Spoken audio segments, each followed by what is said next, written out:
and welcome back to another Supercoach video with me, JD. I say another, but really it's the first one of the 2022 season.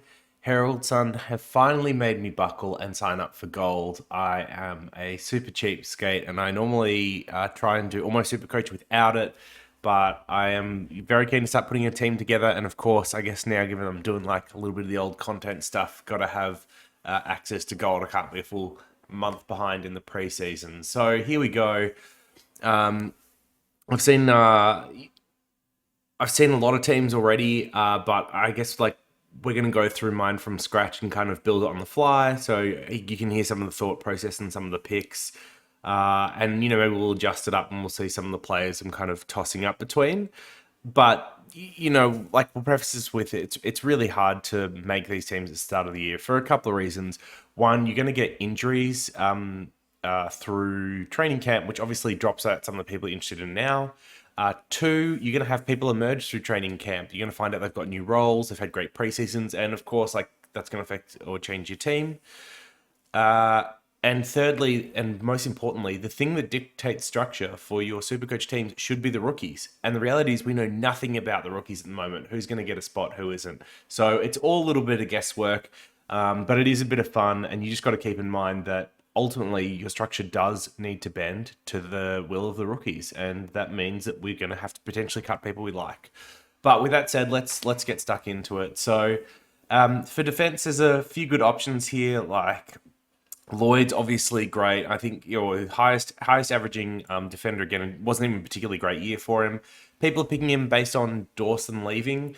Dawson didn't really seem to affect his Supercoach scoring last year from what I could see. I had looked at, like Dawson in defense versus on a wing, and there really wasn't a difference either way to Lloyd's scoring. So he's a perfectly good pick. He's durable. He's been a proven premium scorer for ages. Is he a must start? Probably not. Who else do we like? Aaron Hall is obviously one that presents a little bit of value. I think his average in that position was like 5 or 10 points higher at least than what he's priced at.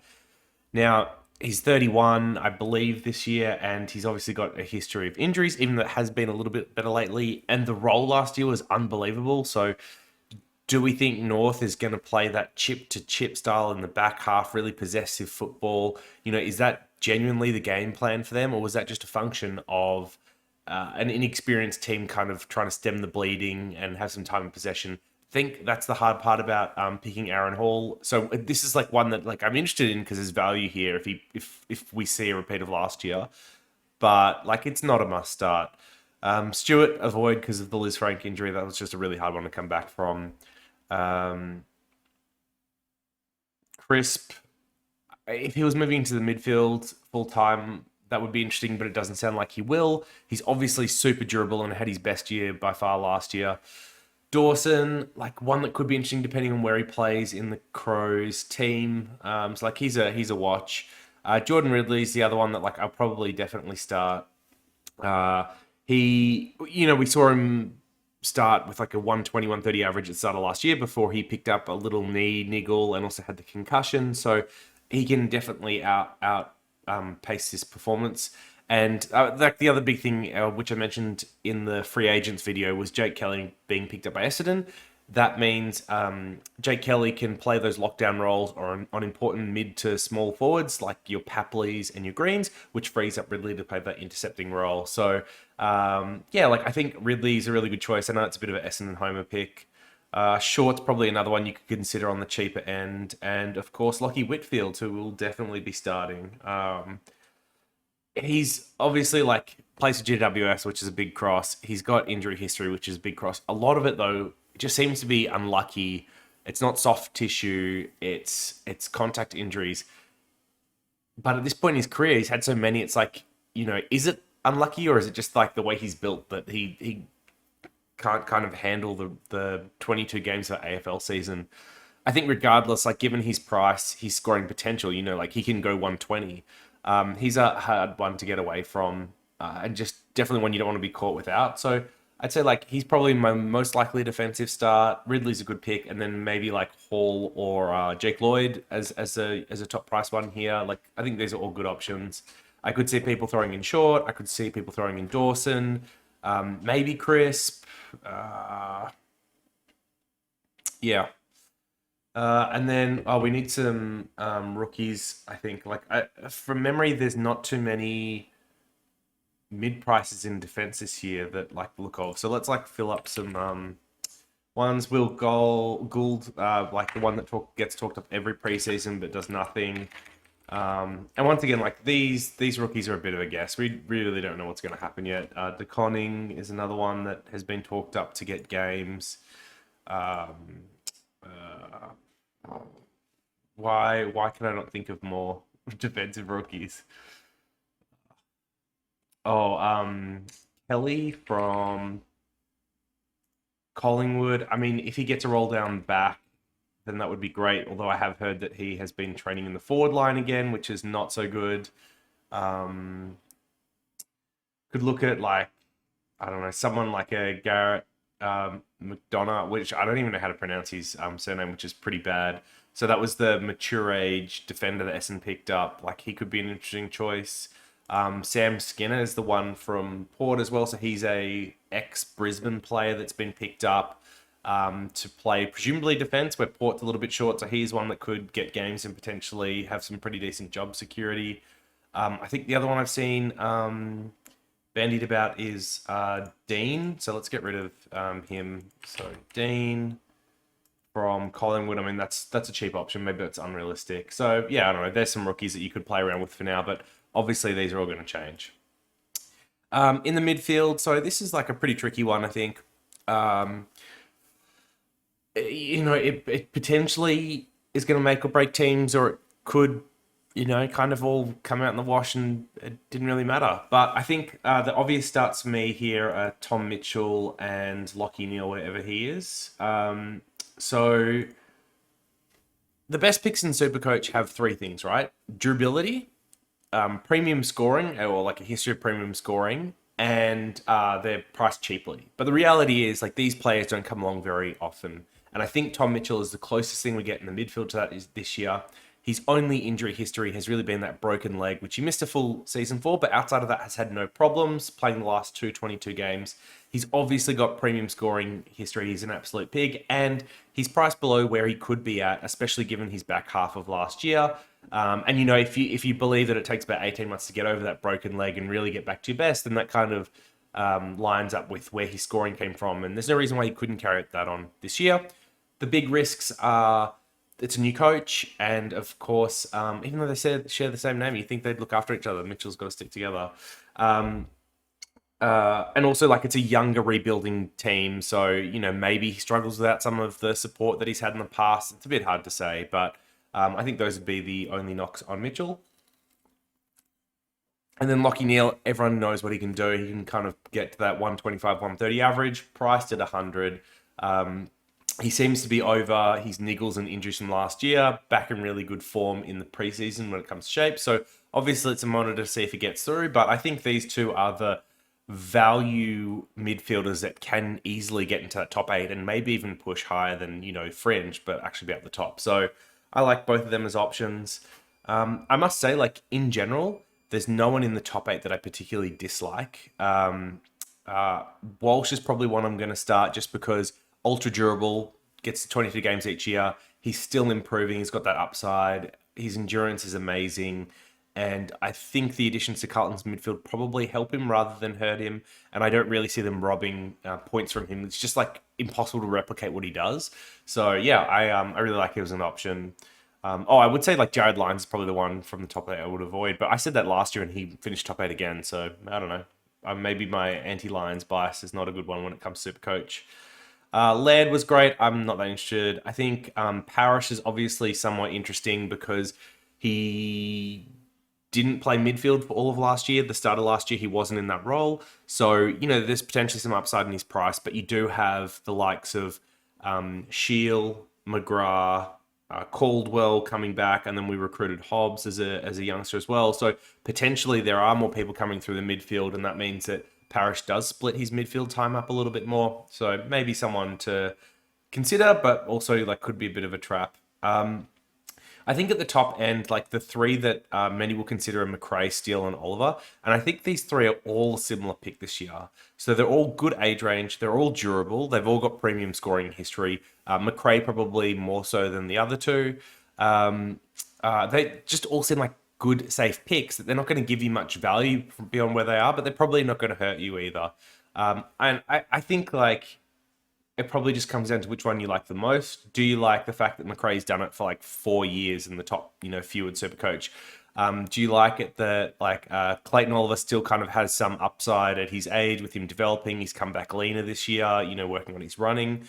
Or, do you like someone like Jack Steele that has improved the last couple of years and maybe he does have that scope to continue to improve further? I really like Steele. Mainly just because of his scoring and where it comes from, the fact that it's so diverse and varied, and I don't really see too many threats to his mid minutes or his scoring. I mean, like with McRae, you can think of scenarios where with Trelaw and Dunkley and Bond, like maybe they share that around. I think the same concerns were shared last year, and it didn't really happen, but that's like something to consider. I guess the other thing is that generally those that top Supercoach don't repeat that in a given year. It's just really hard to go be like the best Supercoach player back to back in multiple years. It's just pretty rare. So you could see McRae come back like 3 points, like 125. Is that a big deal? No, of course not. But it's just like a little bit of value here or there. And I guess the other thing with Clayton Oliver is premiers tend to regress as a team overall. When you regress as a team, you tend to see the team lose points, which would mean that you would expect maybe Clary to lose some of those points coming off a premiership. But like you could also see him improve because of his age and how he's developing. So I think like these are probably the four. Depending on how go with money, we might get a fifth in here. But let's like there are some mid prices that are interesting here. So we could do like a Berry. Finn McRae, if you ask George, is the next coming of Jackson McRae. So lock him in for 100 this year, no worries. You've got the younger Dacos. He's a good pick as well. We're missing more mids, aren't we? Who have we got? That's a good choice. Oh, we got like Johnson maybe. I mean, he was meant to be touted top 10, but went in the second round, so he's cheap like that. Let's have a look down here at the bottom. Whose names have I heard? Oh, I know. Mead from Port Adelaide. He's one that's like I think mature age, training to be in the midfield. It kind of just depends on can he get rotations and will his body hold up. So he's one to consider. I'm sure I must have heard of someone else. Some of these are our forward options. I don't know. Let's put in Sheldrick. I think I've heard people talk about him, and like maybe we get someone that's in the mid range, like maybe Essendon plays Hobbs. I don't know. Maybe this is not him though. Who else? Let's leave it open for now. We'll see what happens because that might end up being another premium midfielder. All right, in the rucks. So I don't like Max Gordon as an option this year. I think with the not because he's not going to be great or anything like that. Don't get me wrong. It's just for a Supercoach perspective. I think Jackson's role will continue to expand. They'll try and extend or the longevity of Gordon's career, and I think that means passing over the reins to Jackson more and more with each year as he develops. So it's just really hard for someone that's losing that ruck time to continue that 120 average. But of course, like that is lower than what he's done in the past. So there is a world where he improves on that. For me, I just like that's not where I want to put my money. I think Grundy's like really underpriced for what he can do.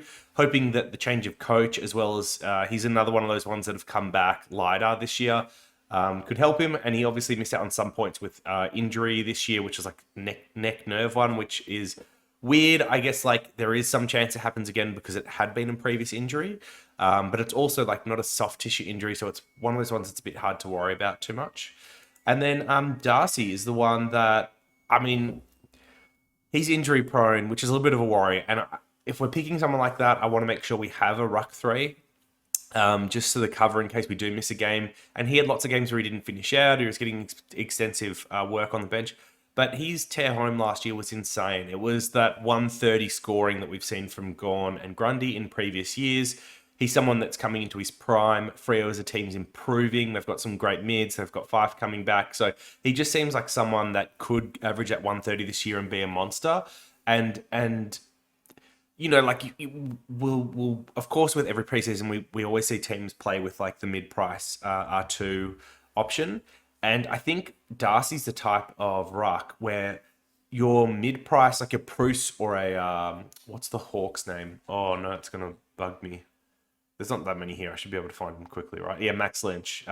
So say one of these two play as a mid pricer and they score 300k or whatever. There's every chance in the world that Darcy's like 750 or something ridiculous. And even though your mid pricer worked out well and made you money, you're still far behind anyone that just started like Grundy and Darcy or like Gorn and Darcy or something like that. So big fan of Darcy this year. I think you could also consider Rowan Marshall. It's just hard with the injuries in the past to consider him. He's once again like a bit like Darcy in the sense that if you're picking these guys, you probably want to have that playing ruck three. And I'll tell you what, people aren't going to be a fan of this at all, but I am considering someone like Bruce as my R3. I love a playing third ruck. Lots of people like to take the loophole. I've done the math on it a number of times. It just is not as good as having a ruck that makes you cash. So whether it's Bruce or someone like Hayes from Port, who's also potentially rumored to get a game, whether it's Lynch, I would take any of these at my R3 if I think they're best 22 and can make me 150k, as well as then provide that cover for someone like a Darcy who does have that injury history. I think that's worthwhile. Others are going to hate that because they think it's sitting 100k of dead money on the bench. But honestly, I think it'll end up well performing or at least well outperforming, at least breaking even. So I'm putting it in there for now. Of course, I can always cut it if team balance dictates.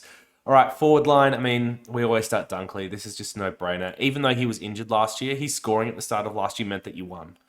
Because by the time you got injured, everyone else had to trade him in anyway, and you got all the benefit of him from starting chip. Like, he's just no-brainer.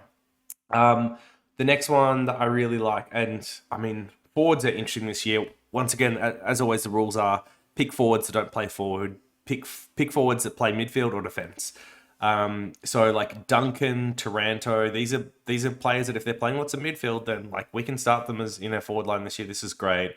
Dusty's a hard avoid. String is interesting, but as we kind of mentioned with other Essendon players returning from midfield, I just don't see him getting enough mid time, even though some of his form was amazing. It was Dusty-like, I guess, for lack of a better term.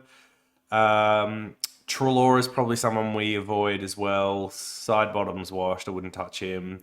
DeGoey's going to be in jail. Taron Thomas is an interesting one. He definitely showed signs towards the back end of last year. I could see people jumping on him. But the one I'm most interested in is Butters. His first 4 games at the start of last year was nuts. Like you look at his 4th game and you're like, oh, he finished on a 97. That's not impressive. That was at halftime, and it was actually higher than 97. It was in the hundreds, low hundreds at halftime when he got his injury and got scaled down. He was on track for 200. Like him in the midfield was electric. So he's someone that has got the injury history, and it does make me nervous putting Dunkley and Butters together in the forward line. That is a lot of risk right there. But a bit like Whitfield, a little bit like Mitchell or Neil as well. And Darcy, actually, they're all in the same class of if these guys go off, you're in a really bad position if you don't have them. If they don't go off, I don't think it's the end of the world if they're in your team. I still think they're going to score like decently enough. Who else? Oh, I mean, this is not even like an exciting pick at this point. Canelio, like, he's a gift. Even if he plays predominantly forward with some midfield rotation, he's still going to return you money, and he's going to be best 22. So, I mean, everyone's going to be starting him. There's nothing exciting about that. Ooh, we have a bit of money left, so I think we will pick up another midfielder. Let's go McRae for now. Or maybe we want another defender. Maybe we want like someone like a Lloyd. And then who else do we want in the forward line? I think there are other mid prices that are interesting here. Where are they? You've got, I think, Powell from North. There's someone if you want to like bet on a breakout, but I'm not sure you necessarily want to do that. Wait, was it? I think it was Power. Oh, you've got like Gresham from the Saints, who when he was playing midfield was really good before he got injured. Like, so I guess similar story to Butters a little bit, although not as high on the upside. But from what I've read, it doesn't sound like he's going to be returning there. So yeah, maybe one that we don't end up picking up. So Eli Smith seems like a decent choice. Motlop might get games. Who else am I looking for? I know the names when I see them, surely, because I saw them before in the midfield. Elijah Hollins is like the really obvious one. He's probably like the most no-brainer rookie out of everyone, assuming he gets through okay.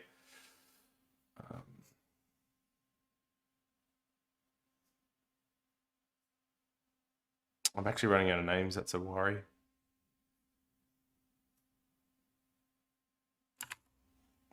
That is a worry indeed.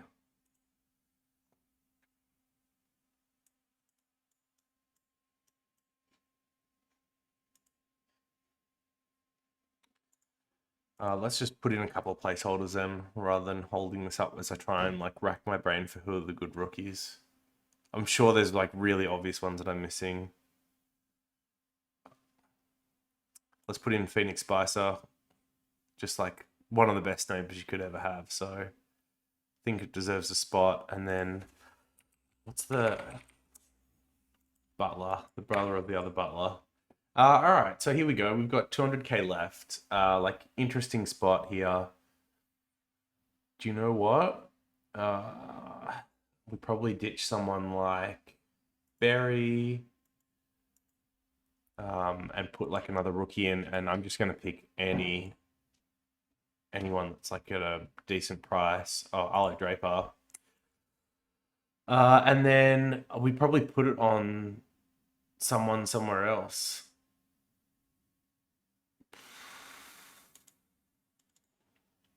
No, I can't get anyone I like for 475, can I?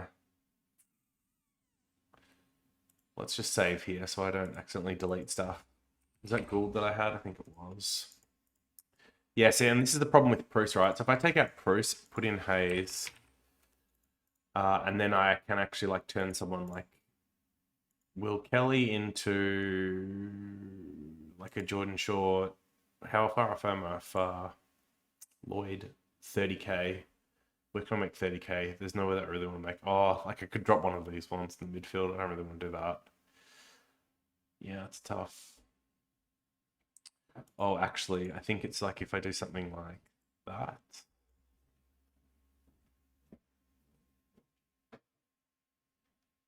Oh, this is gonna frustrate me now because I'm like close on cash. And this is the problem with starting Team Picker this year, like this early, is you start doing silly stuff like that and getting in your head about inconsequential decisions that aren't going to matter too much. Is there a forward that I like? There isn't.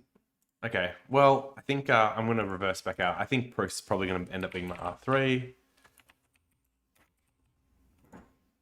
And then I'll chuck in whoever I had here. I don't even know who it was now. And then I'll just figure out how to use that cash later. So, yeah, hopefully that has been useful kind of to see the process of how we create the first team. Obviously, I'm going to play around a little bit more with the remaining cash and figure out where I want the extra premium and what I'm going to cut for it. But looking forward to seeing your first teams. Let me know what you're thinking about, which players you're looking at, who you kind of got as a bit of a sneaky pod. Always keen to hear those. And if you'd like to chat, make sure you join the George Supercoach or the Fantasy Take Discord. Links will be down below. Look forward to seeing you in there. All right, back for a hot second. I figured out what I'm going to do with it. Didn't take me too long. So we got Lloyd in there in the end. We still got Bruce at R3. I think I cut day costs in the end. Where, you know, once I said, like, rookies dictate structure. This is probably something that's going to have to be undone, but it looks really nice now. Four premiums down back. 5 in the midfield, that's 9. 2, that's 11. We've got 12, 13, and then we've still got mid prices in Canelio and McRae, so and Bruce. Like this looks like a really balanced team to start with, so very happy with that. But yeah, keen to see yours. I mean, this is way too sensible of a team. I probably should have just loaded up on mid prices and had a bit of fun. Where's your Millerers, your Brodies, your whoever else? Bring out your dead. But yeah, anyway, see you in the next one.